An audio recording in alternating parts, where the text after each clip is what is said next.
Okay mga ka-rice mill, good morning po. Okay. Ito ay katulad pa rin ng una kong sinasabi sa mga gumagawa, mga nagpaplano ng rice mill. Ito ay fix. Ito po ay fix. Nandito po kami ngayon sa Sibilya, Bohol. Okay, ang oras naman, ang oras na, alas 9. Alas 10:40. Okay, alas 10:40 daw. Ito po ay fix. 3 linggo na, magtatatlong linggo na kami sa darating na Sabado. Araw natin ngayon ay Merkules. Okay.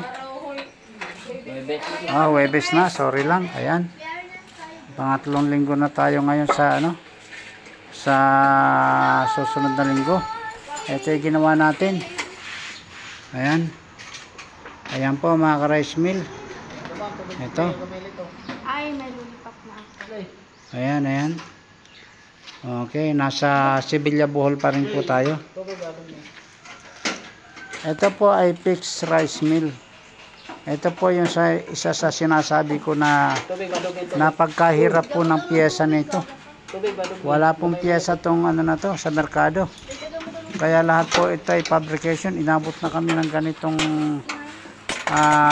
magtatatlong linggo. Huwag masyado malolostred dahil puro fabricate po lahat yan, pati itong kanyang blower na yan.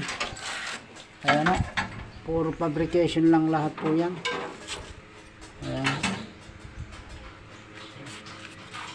Pero ngayon naisiting na rin natin, wala pa yung kanyang wala pa lang kanyang exhaust fan. Ayan na, nabuo na rin po natin.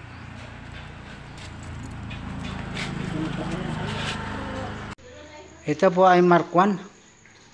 Na-convert na po natin ito sa Mark 3. Ayan o. Semi-plate floating design na rin po ito. Ayan. Electric po ang ginamit nila rito. So, pinagpatuloy na lamang natin. Ayan yung kanilang rice shifter. Dati po nag-operation ito, pinaayos lang po sa atin. Tinanggal po natin lahat yung mga nakabalagbag dito. Ito, natitira na lamang dito yung kanyang mais. Dati mayroon pa dito at saka dito sa gitna na to. Tinanggal na rin natin. Okay po, yan na lamang po ang gusto ko maipakita sa ngayon.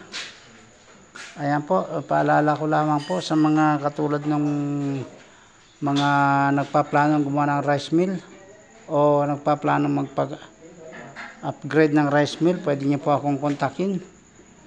Ito po, puro fabrication po ito. Magkakaroon din po ito ng suction blower. Ayan po.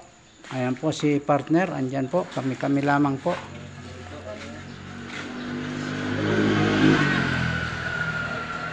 Okay po, yan lamang po ang gusto ko may pakita. Kung kayo po ay nangangarap magkaroon ng rice mill, sana po ay huwag nyo nang gamitin itong fix.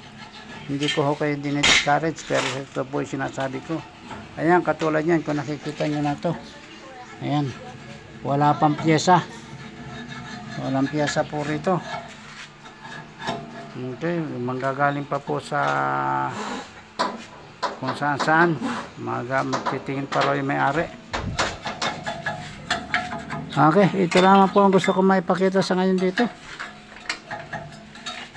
Hanggang dito na lamang po. Magandang umaga po.